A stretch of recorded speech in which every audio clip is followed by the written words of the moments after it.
உன் வாழ்க்கைக்கான பெரிய மாற்றம் வந்து கொண்டிருக்கின்றது.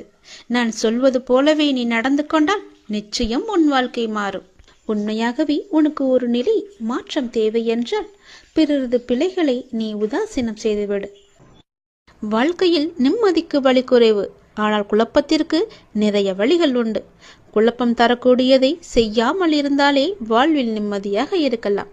உப்பாக இருந்தாலும் சரி, நல்ல உறவாக இருந்தாலும் சரி, அளவோடு இருந்தால் வாழும் காலம் வரை வாழ்க்கை நமக்கு சொர்க்கமாக மாறிவிடும். அளவுக்கு மிஞ்சினால் அமிர்தம் கூட நஞ்சாகிவிடும். எதையும் அளவோடு செய்ய வேண்டும். எதற்குமே ஒரு கட்டுப்பாடு வேண்டும். வீடு, குடும்பம் தான் ஒருவரின் முதல் உலகம். அங்கு மகிழ்ச்சியா இல்லாமல் மற்ற இடங்களில் மகிழ்ச்சி கிடைக்கும் என்றால் அடுத்தவரை துன்புறுத்தாமல் பண்படுத்துவதாக இருக்க வேண்டும். எதற்கெடுத்தாலும் எரிச்சலடைந்தால் கருத்து பரிமாற்றம் என்பது மிகவும் கஷ்டமாகிவிடும். யான் இருக்கின்றேன், பயம் கொள்ளாதே.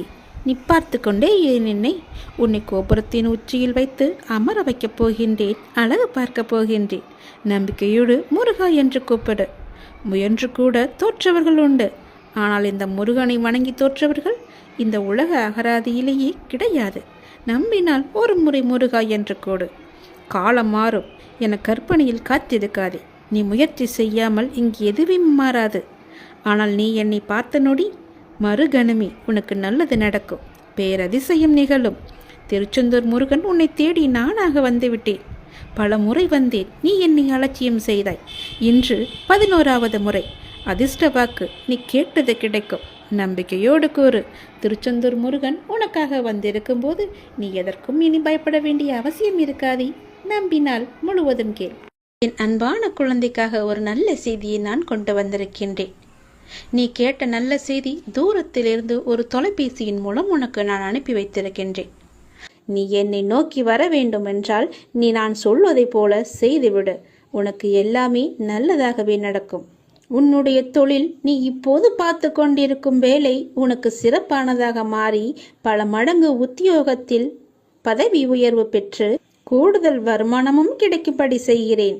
செய்து கொண்டேன், செய்தும் விட்டேன். அது விரைவிலேயே உன் கையில் கிடைக்கும். நான் சொன்னது போலவே அந்த தை மாதத்திற்குள்ளே உனக்கு கிடைத்துவிடும். தை 1ஆம் தேதிக்குள் அதற்கான நல்ல செய்தியும் உன் காதுகளில் விழும். உன் பணப்பிரச்சனை முற்றிலுமாக நீங்கிவிடும்.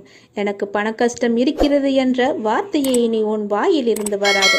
உனக்கு நல்லதாகவே நடக்கும். நல்லது மட்டுமே நடக்கும், உன் அப்பாவின் துணையோடு. உன்னுடைய பாரம் மிக கடுமையாகவும் வேதனைகளை தாங்க முடியாததாகவும் வாழ்க்கை நெருக்கடி நிறைந்ததாகவும் இருப்பதை பார்த்து நான் சஞ்சலப்படுகிறேன். என் மனம் சஞ்சலப்பட்டு கொண்டிருக்கிறது. யார் இந்த இக்கட்டான நேரத்தில் உதவுவார் என்று எல்லா இடத்திலும் உனது கையை விரித்து நீ கலக்கம் கொண்டிருக்கிறாய். துக்கமும் துயரமும் இப்போது உன்னை அழுத்தி கொண்டிருக்கிறது. இதிலிருந்து எழுந்து வர நீ முயற்சி செய்கிறாய். ஆனால் உன்னால் வர முடியவில்லை. ஏன் முடியவில்லை என்று யோசித்தாயா? முதலில் அதை எல்லாவற்றையுமே நீ மறந்துவிடு. நான் இப்படி இல்லை என்று மறந்துவிடு. நான் இப்படிதான் என்று நினைத்தால் நீ அப்படியே உட்கார்ந்து விடுவாய். என்னால் முடியும் என்று எழுந்து வா. முதலில் உன் முகத்தில் சிரிப்பை கொண்டு வா. அந்த சிரிப்பு இல்லாததுதான் இதற்கு எல்லாமே காரணம். எதையோ மனதில் போட்டுக்கொண்டு அழுது புலம்பி தவித்து கொண்டிருக்கிறாய். யாரிடம் போய் சொல்வது? யாரிடம் சொன்னால் எனக்கு தீர்வு கிடைக்கும் என்று அழுது கொண்டிருக்கிறாய். தங்கமே, முதலில் அதிலிருந்து வெளியே வந்துவிடு. உன் முகத்தை எப்பொழுதும் புத்துணர்ச்சியுடன் வைத்துக்கொள். உனக்கு ஒன்றுமே இல்லாதது போல. அதாவது எனக்கு எந்த துன்பமும் இல்லை, துயரமும் இல்லை, எந்த ஒரு பிரச்சனையும் இல்லை என்பது போல எப்பொழுதுமே உன் மனதை நீ புத்துணர்ச்சியோடு வைத்துக்கொள். உன் மனம் புத்துணர்ச்சியாக இருந்தால் உன் முகமும் புத்துணர்ச்சியாக கலையாக இருக்கும். அது இல்லாததுதான் இப்போதைய காரணம். உன் முகத்தை நீ நேரடியாக சென்று கண்ணாடியில் பார், எப்படி இருக்கிறது என்று. எவ்வளவு சோர்வாக, எவ்வளவு கவலையாக இருக்கிறது என்று. எல்லாவற்றையுமே மறந்துவிடு. எனக்குதான் என் அப்பன் இருக்கிறானே என்று தைரியமாக எல்லாவற்றையுமே மறந்து முதல் அடியை எடுத்து வை. உன் மனதை மகிழ்ச்சியாக வைத்துக்கொள். என்னை நம்பி என் ஆலயத்திற்கு நீ வா. நீ வளமுடன் வாழ்வாய், எந்த குறையும் இல்லாமல் வாழ்வாய். உனக்கு வாழ்க்கையில் எந்த ஒரு கஷ்டமும் இருக்காது, எந்த துன்பமும் இருக்காது, எந்த துயரமும் இருக்காது. முதலில் நான் சொல்வது போல செய். உன் வாழ்க்கை எப்படி இருக்கிறது என்று பார்.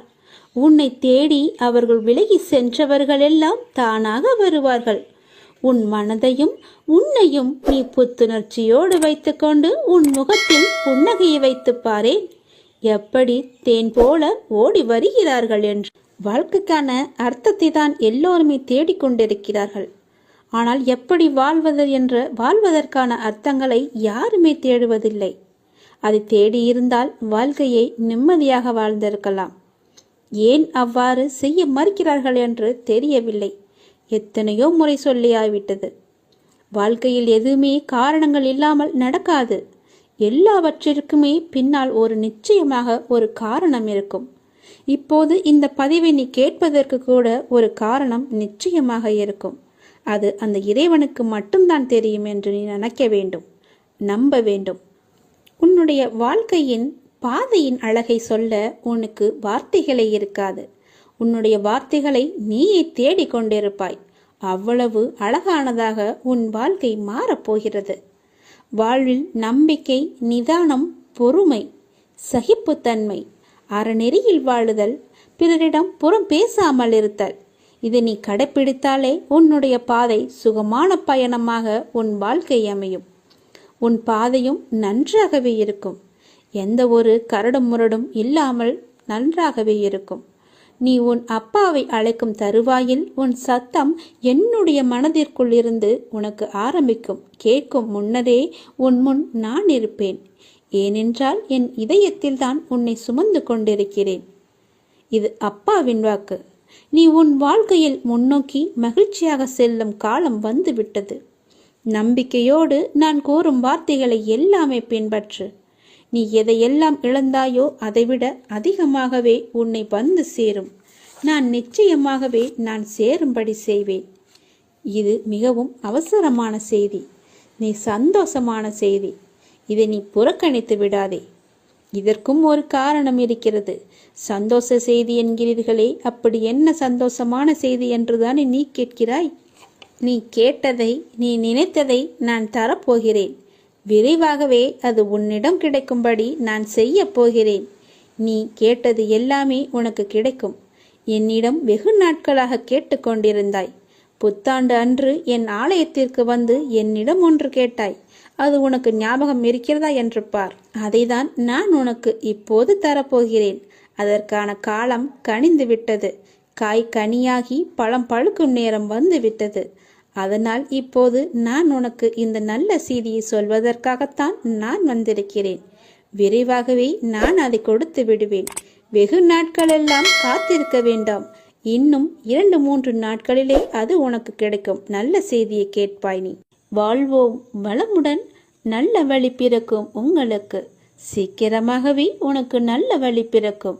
என்னை நீ முழுவதுமாக நம்பு. நீ வருவாய் என்று உனக்காக நான் காத்து கொண்டிருக்கிறேன். விரைவில் ஒரு முடிவுக்கு வரப்போகிறது. எது என்று கேட்கிறாயா? உனது துயரங்கள் எல்லாமே விரைவிலேயே ஒரு முடிவுக்கு வரப்போகிறது. நீ தேவையில்லாமல் உன்னுடைய கண்களை நீ கலங்க வைக்காதே. மகிழ்ச்சியாகவே இரு. எப்போதும் உன்னை நீ மகிழ்ச்சியாகவே வைத்துக்கொள். நான் இருக்கும்போது எதற்காக நீ கலங்க வேண்டும்? என்னை மீறி எதுவும் நடக்கப் போவது இல்லை என்று உனக்கு நன்றாகவே தெரியும். எல்லாவற்றையுமே ஆட்டி வைப்பது நான் தான் என்று தெரியும். அப்படி இருந்தும் வீணான மனக்கவலை உனக்குள்ளே எதற்கு? உன்னை நான் தேர்ந்தெடுத்து நான் வசிக்கும் இடத்திற்கு நான் உன்னை வரவழைத்தேன். ஞாபகம் இருக்கிறதா?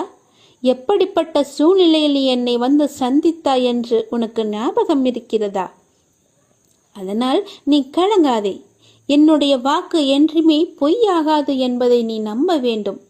எந்த சூழ்நிலையிலும் உன்னை நான் கைவிட மாட்டேன் என்று நீ நம்ப வேண்டும். நம்பிக்கையோடு நீ எப்பொழுதுமே இரு. என் அப்பான் என்னை பார்த்துக்கொள்வார் என்ற நம்பிக்கையோடு இரு.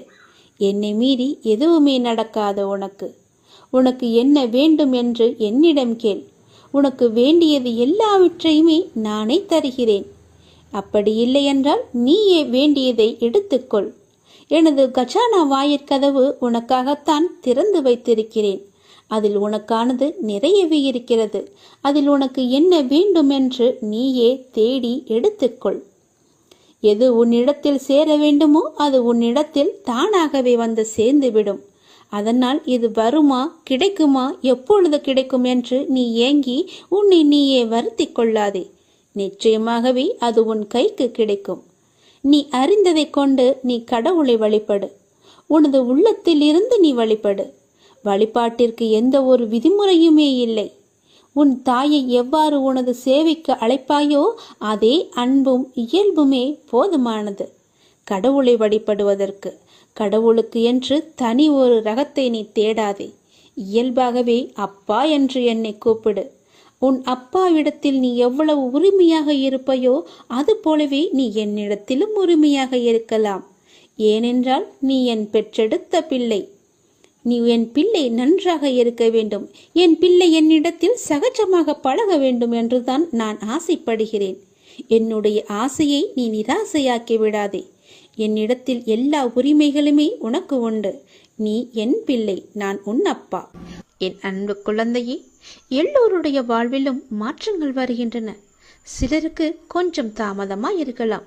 இப்போது உன் வாழ்விலும் நீ எதிர்பார்த்த மாற்றம் வரப்போகிறது. உன்னுடைய பல வேண்டுதலில் உன்னுடைய முதன்மையான வேண்டுதல் விரைவில் நடக்கப் போகிறது. அதற்கு நீ செய்ய வேண்டியது எல்லாம் அந்த விஷயத்தை குறித்து நேர்மறை எண்ணங்களை மனதில் எழுப்ப வேண்டும். அது நடக்கும் என்று நீ நம்ப வேண்டும். உனக்கு அந்த வேண்டிய ஒன்று நிச்சயமாகவே கைகளில் கிடைக்கும். கோவிலில் சாமி முன் இந்த முறைப்படி நீ பிரார்த்தனை செய்து வந்தால் நிச்சயம் நீ நினைத்தது நடக்கும். நமக்கு எப்பொழுது எந்த பிரச்சனை எந்த ரூபத்தில் வந்தாலும் நாம் அந்த பிரச்சனைகளை முடிக்கவும் அதிலிருந்து முழுமையாக வெளிப்பட்டு வெளியே வருவதற்கும் நாம் செய்யும் முதல் காரியம் தெய்வத்திடம் சரணடைந்து பிரார்த்தனை செய்து நம் குறைகளை கூறி வேண்டிய வரங்களை பெற்றுக்கொள்வோம்.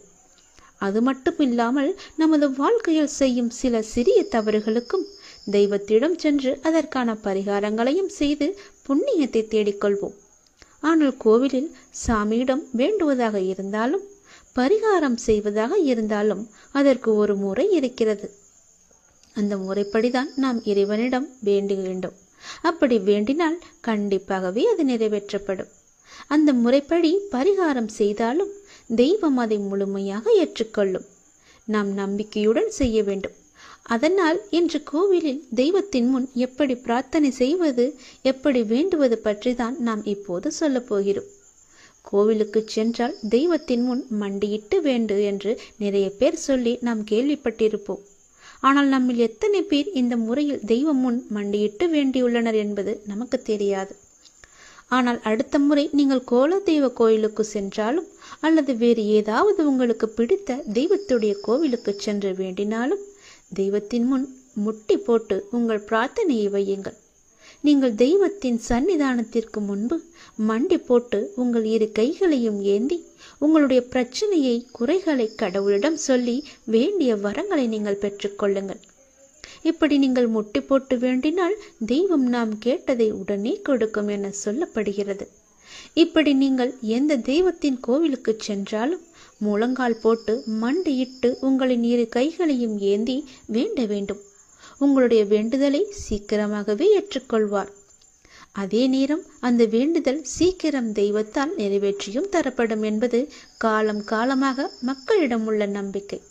அந்த நம்பிக்கை உங்களுக்குள்ளே இருக்க வேண்டும். நீங்கள் நிறைய கோவில்களில் சில தெய்வத்திற்கு வேண்டுதல் வைத்து முழங்கால் மண்டியிட்டு கோவிலை சுற்றி வலம் வருவார்கள். கோவில் படியேறி தங்களுடைய நேர்த்திக்கடனை செலுத்துவார்கள். இப்படியெல்லாம் கூட தெய்வத்திற்கு பிரார்த்தனை செய்யலாம் என்று நம்முடைய சாஸ்திரங்களே கூறுகிறது. இருந்தாலும் உங்களுடைய உடம்பை பிரார்த்தனை செய்கிறேன் என்ற பெயரில் வருத்தி கொண்டு நீங்கள் முழங்காலிட்டு கோவிலை சுற்றியோ அல்லது கோவில் படிக்கட்டிலோ நடக்க வேண்டும் என்ற அவசியம் கிடையாது. உங்களை உடலை வருத்திதான் நம்மை செய்ய வேண்டுமென்று யாரும் சொல்லவில்லை. எந்த கடவுளும் நிர்பந்திக்கவில்லை. தெய்வத்தின் சன்னிதானத்திற்கு முன்பு மண்டியிட்டு தெய்வத்தை முழு நம்பிக்கையோடு நினைத்து மனதார வேண்டிக் கொண்டாலே போதும். நீங்கள் நினைத்தது நிச்சயமாகவே ஒரு மண்டலத்தில் நடக்கும். அதாவது 48 நாட்களுக்குள் அது நடந்தே தீரும். நீங்களும் உங்கள் இஷ்ட தெய்வத்தை நினைத்து முழு நம்பிக்கையோடு வேண்டுங்கள். எந்த தெய்வமாக இருந்தாலும் கை நீட்டி கேட்டால் கண்டிப்பாகவே கொடுப்பார். இல்லை என்று சொல்லாமல் நமக்கு அள்ளி தருபவர்தான் தெய்வம். மண்டியிட்டு கைகளை ஏந்தி கடவுளிடம் கேளுங்கள். உங்கள் பிரார்த்தனை நிச்சயம் நிறைவேறும். ஓம் சரவணபவ. ஓம் முருகா போற்றி. அனைவருக்கும் நல்லதே நடக்கட்டும். நீ என்னை நினைத்து பார்க்கும் ஒவ்வொரு நொடியும் உன் அருகில் நான் இருப்பேன். நீ எங்கு சென்றாலும் உனக்கு துணையாக வருவேன். நீ என்னை பார்க்கும் இந்த தருணத்திலிருந்து உன் வாழ்க்கை ஒளிமயமாக மாறப்போகிறது. நீ பெற்ற பயனை பிறருக்கும் பகிர்ந்துவிடு. நடந்தது நடக்கும்போது என எல்லாமே நல்லதாகவே இருக்கும்போது, உன் முருகன் உன்னுடன் இருக்கும்போது நீ எதற்கும் பயப்படாதே. உன் கஷ்டங்களை போக்க உன் கந்தன் இருக்கின்றேன். உன் வாழ்க்கையை மேம்படுத்த உன் முருகன் இருக்கின்றேன். உன் நிவர்த்திக்கான வழியை குறைக்க நான் இருக்கின்றேன். உன் எல்லா கஷ்டங்களிலும் உனக்கு துணையாக நான் இருப்பேன்.